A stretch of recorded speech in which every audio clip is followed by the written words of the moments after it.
Okay बच्चों, good afternoon. How are you? Fine. Okay, previous जो period था उसमें हमने पढ़ा था अपठित गद्यांश। बच्चों, ये अभ्यास आपको कंटिन्यू आज थर्ड डे है, क्योंकि जो अपठित गद्यांश है और अपठित पद्यांश है हमारी जो परीक्षा के उद्देश्य से और हमारे स्किल डेवलपमेंट के लिए कि हमें क्या किस तरह से अध्याय को किसी चीज़ को समझना है, पढ़ना है, उसके बाद वो हमारे कितना प्रतिशत समझ में आती है, इस योग्यता को विकसित करने के लिए ये अनिवार्य है। पाठ परीक्षा के हिसाब से तो है ही है, लेकिन ये जरूरी है कि हम जिस चीज़ को पढ़ते हैं हमारे वो कितना प्रतिशत हम उसको समझ पा रहे हैं और उसमें कोई भी चीज़ समझ गए तो हम उसकी प्रतिक्रिया कर पाते कि नहीं कर पाते। बच्चों, आपको विधि बता दी थी, इसको मैं रिवाइज करना चाहूँगा कि जब अपठित गद्यांश या पद्यांश हमको हल करना होता है तो हमें उसको ध्यानपूर्वक कम से कम 2 और 3 बार पढ़ लेना चाहिए। 2 या 3 बार उसको पढ़ने के बाद जब हमारे उसका भाव समझ में आ जाता है फिर हमें उसको स्टार्ट करना चाहिए। फिर जब उसको प्रश्नों को हम पढ़ लेते हैं, उसमें दिए गए जितने भी प्रश्न हैं जो हमसे पूछे गए हैं उसके आधार पर उन प्रश्नों को हमें पढ़ करके उनको ऊपर ध्यान को एकाग्र करना है। उन प्रश्नों को दिमाग में रखते हुए उस अनुच्छेद को पढ़ा जाए ताकि हम उन प्रश्नों का आंसर, उन प्रश्नों के उत्तर उसमें जहाँ भी हमें पता चले उसको रेखांकित करते चले जाए। इस प्रकार से प्रथम बार जो उसका हम प्रश्नों को ध्यान में रखते हुए अध्ययन करेंगे तो हमें उसमें से मैक्सिमम आंसर जो है वहाँ प्राप्त हो जाते हैं, मैक्सिमम उत्तर, अधिकतम जो है उत्तर अधिकतम के उत्तर में मिल जाते हैं। और एक आध का नहीं भी मिलता है तो हम उसी प्रक्रिया को पुनः दोहराएंगे। जब हम दोहराएंगे तो 100% है कि हमें उसमें उसका आंसर वहीं पे उत्तर मिल जाता है। ये मैंने आपको पहले समझा दिया है। आज हम बात करेंगे अपठित गद्यांश अभ्यास के लिए हम डाल रहे हैं। मैंने अभी आपको 10 मिनट पहले 7 से 10 मिनट हो गए उस बात को एक अनुच्छेद भेजा है, उसको आप पढ़ें। आपने उसको, मुझे उम्मीद है कि उसको पढ़ लिया होगा, क्योंकि मुश्किल से 2 या 3 मिनट लगेंगे उसको पढ़ने में। पढ़ने के बाद बच्चों मैं आपको एक बार उसको सस्वर वाचन करके सुना देता हूँ। जिस किसी ने नहीं भी पढ़ा है तो मेरी आवाज़ को ध्यान से सुने। भारत की एक मूल शक्ति का सामर्थ्य उसकी प्राकृतिक साधन रूपी बुनियाद है। जो भी संसाधन बच्चों, जो भी साधन हमारे पास उपलब्ध होते हैं वो हमारे विकास की क्या होती है? बुनियाद होती है। यदि भारत के पास सब कुछ मूल्यवान धातुओं और कच्ची वस्तुओं का एक सी गुणवत्ता वाला भंडार नहीं है तो भी उनमें से धातुएं और कच्ची, आपको आवाज़ शायद थोड़ी कम आ रही होगी, 1 सेकेंड, अब सुनिए ध्यान से। इस पैराग्राफ को हमने पढ़ लिया। पढ़ने के बाद थोड़ा सा व्यवधान आ रहा है, मैं इसको और नज़दीक कर लूँ।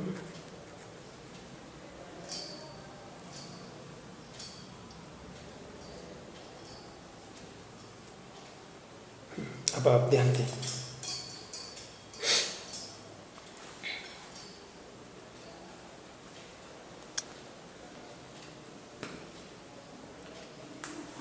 हाँ बच्चों, बात कर रहे थे हम किसी भी राष्ट्र के लिए संसाधन की। मैं आपको एक अनुच्छेद सस्वर वाचन करके सुना रहा था, उसको आप ध्यान से सुनिए।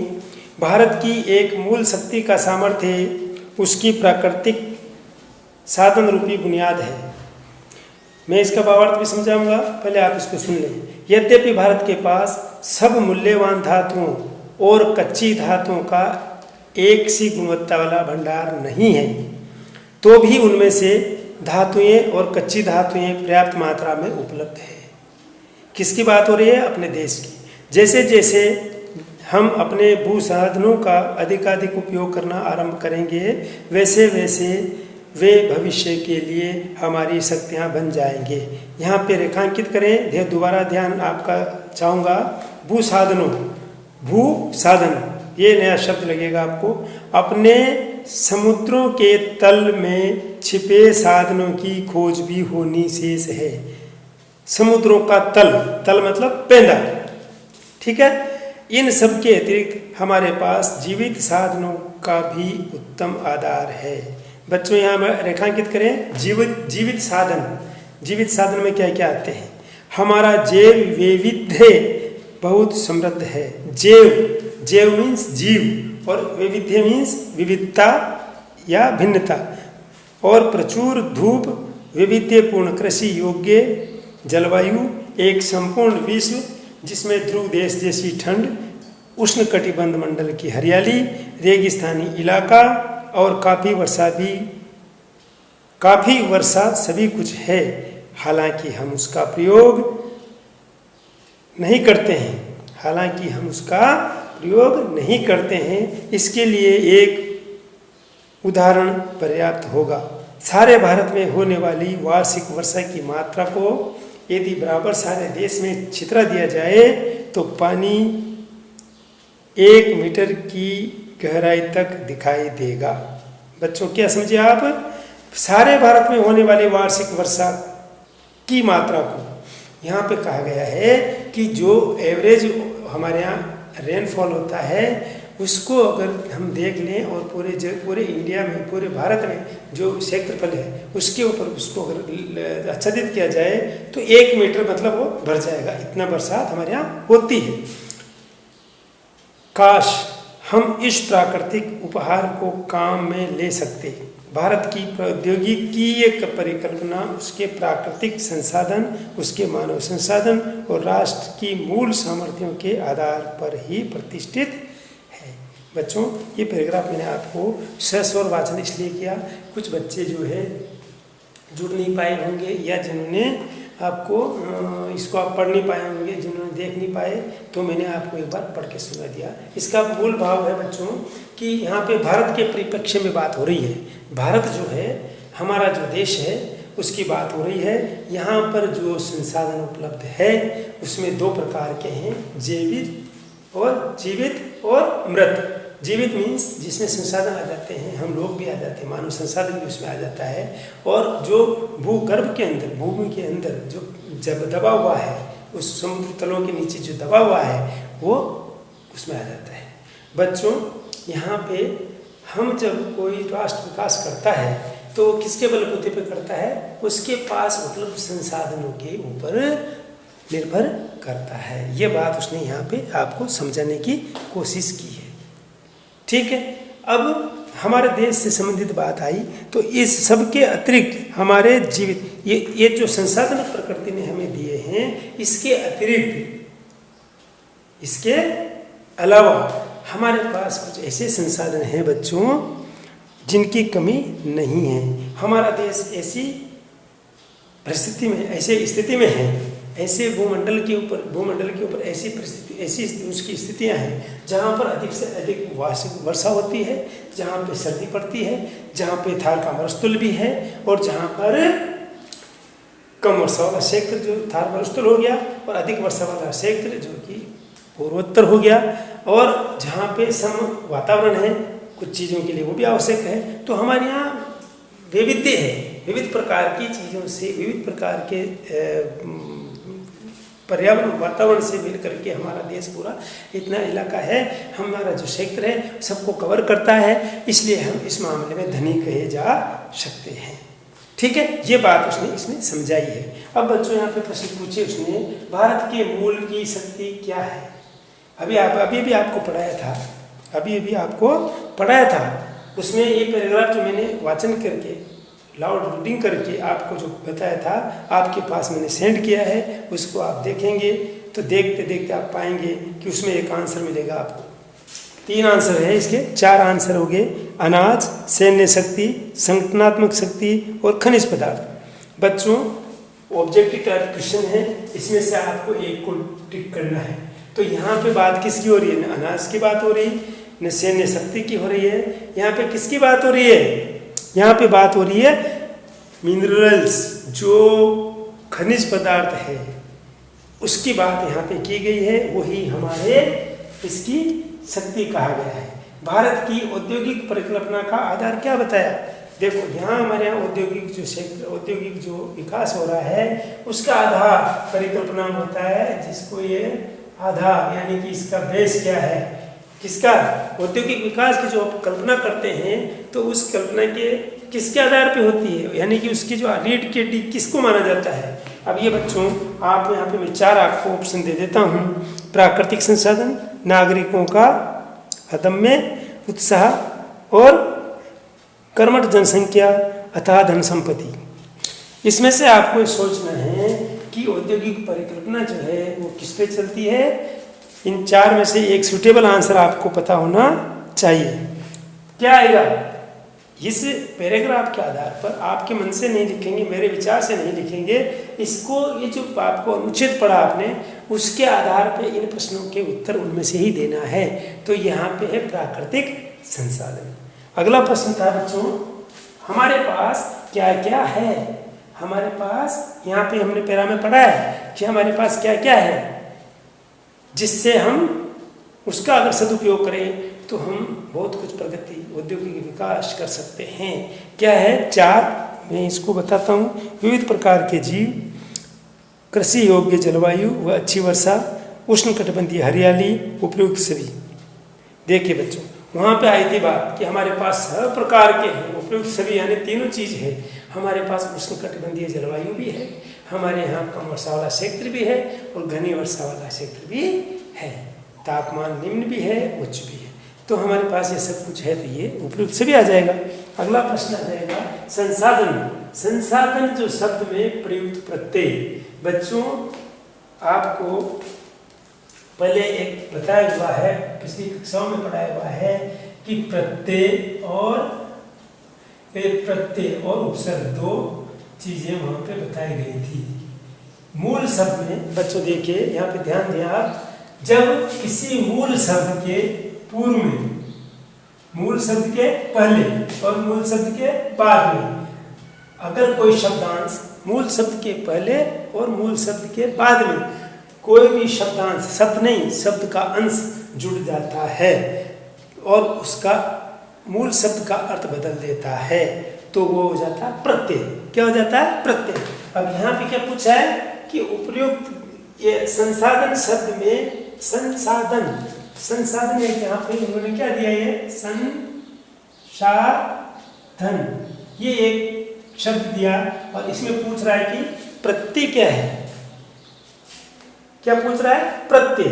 ये बिल्कुल ये था ऐसा, ये उपसर्ग इधर इस तरह से था, इसको यूं करें कि इसको बाद में करें। ये अब उपसर्ग तो पहले आ जाता है, करेक्शन कर लीजिए, लिखने में मेरा संशोधन कर ले इसको। देखो उपसर्ग जब मूल शब्द के पहले साधन है, ये क्या है मूल शब्द? इसमें साधन, मूल शब्द क्या दिख रहा है बेटा इसमें? साधन। साधन में क्या चीज जुड़ा हुआ है? सम, दोनों को मिलाया तो क्या होगा? संसाधन। तो उपसर्ग क्या हो जाएगा? सम। और प्रत्यय, इसमें प्रत्यय तो प्रयुक्त प्रत्यय, इस तरह से पहले जो जुड़ के मूल शब्द में जो पहले जुड़ता है वो उपसर्ग हो जाता है और जो पीछे जुड़ता है वो प्रत्यय हो जाता है। तो इस तरह से यहाँ पे पूछा गया था उपसर्ग, प्रयुक्त उपसर्ग। उपसर्ग आपको बताना था, प्रत्यय नहीं बताना है। प्रत्यय इसमें है, आएगा बाद में, जो आएगा जो चीज जुड़ती है, जैसे काल्पनिक, ये हो गया काल्पनिक। अब ये देखो बेटा, यहाँ कल्पना, कल्पना में क्या जुड़ गया? इक, पीछे जुड़ा, जो पहले था वो कल्पना, कल्पना में क्या जुड़ गया? इक। तो ये हो जाएगा प्रत्यय, और जो पहले जो जुड़ता है मूल शब्द से पहले जो जुड़ा वो क्या हो गया? तो ये आपको समझ में आ गया होगा कि संसाधन शब्द में प्रयुक्त प्रत्यय,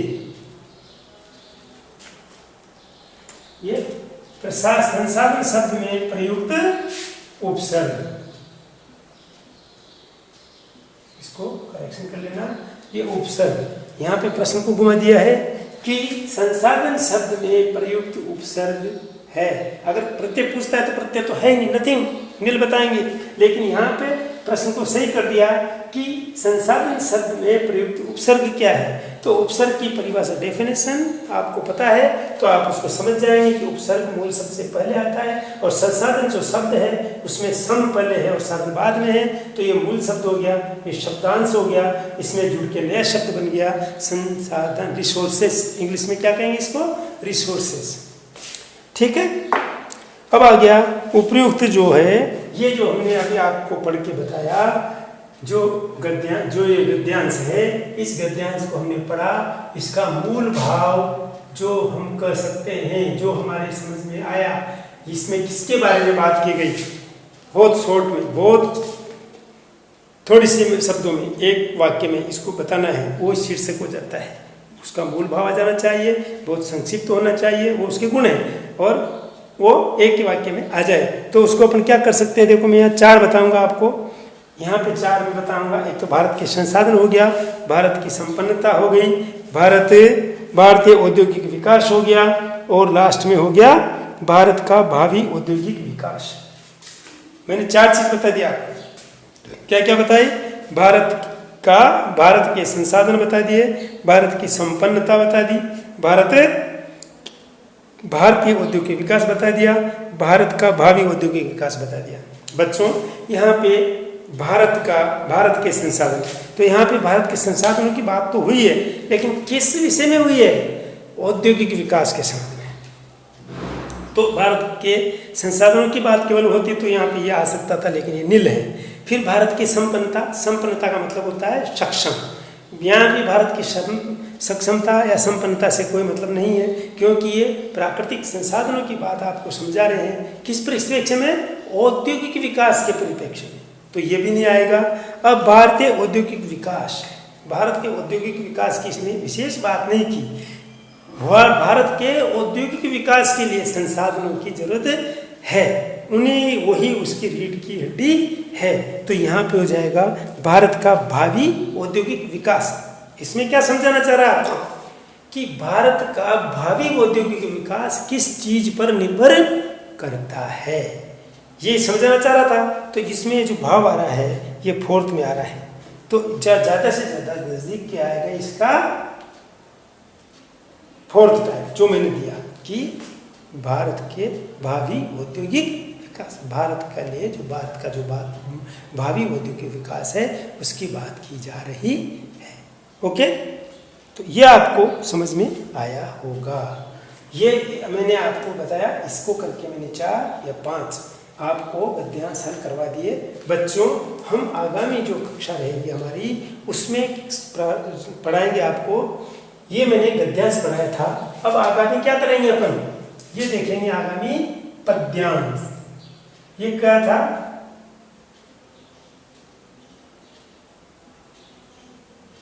ये क्या हो गया? पद्यांश। ये क्या हो गया? गद्यांश।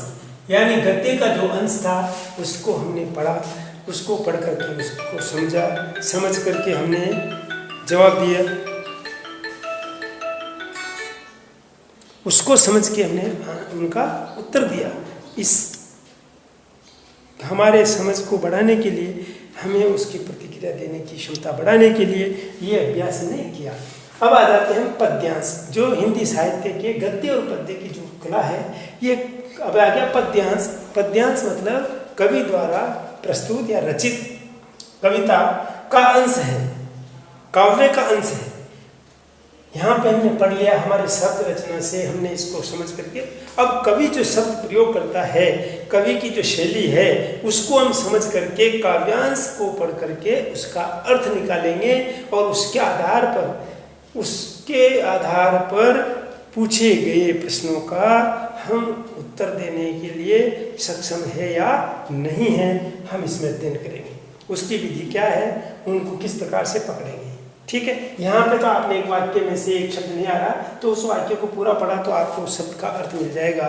लेकिन काव्यांश में, कविता में उसका भावार्थ समझने के लिए कवि के जो शब्द है उनका अर्थ आपको, उसकी जो शैली है, उसने किस किस मुहावरे, लोकोक्तियाँ क्या है, मतलब किस किस प्रकार के शब्दों को उठाया, मतलब किस किस प्रकार के साहित्य में से उन्होंने शब्दों को उठा करके पिरोया है और एक कविता बनाई है। उस कविता में उनका अर्थ क्या निकलता है, इसके लिए आपके शब्दकोश का स्ट्रॉन्ग होना जरूरी है। ओके, तो ये कलाम सीखेंगे कल। धन्यवाद।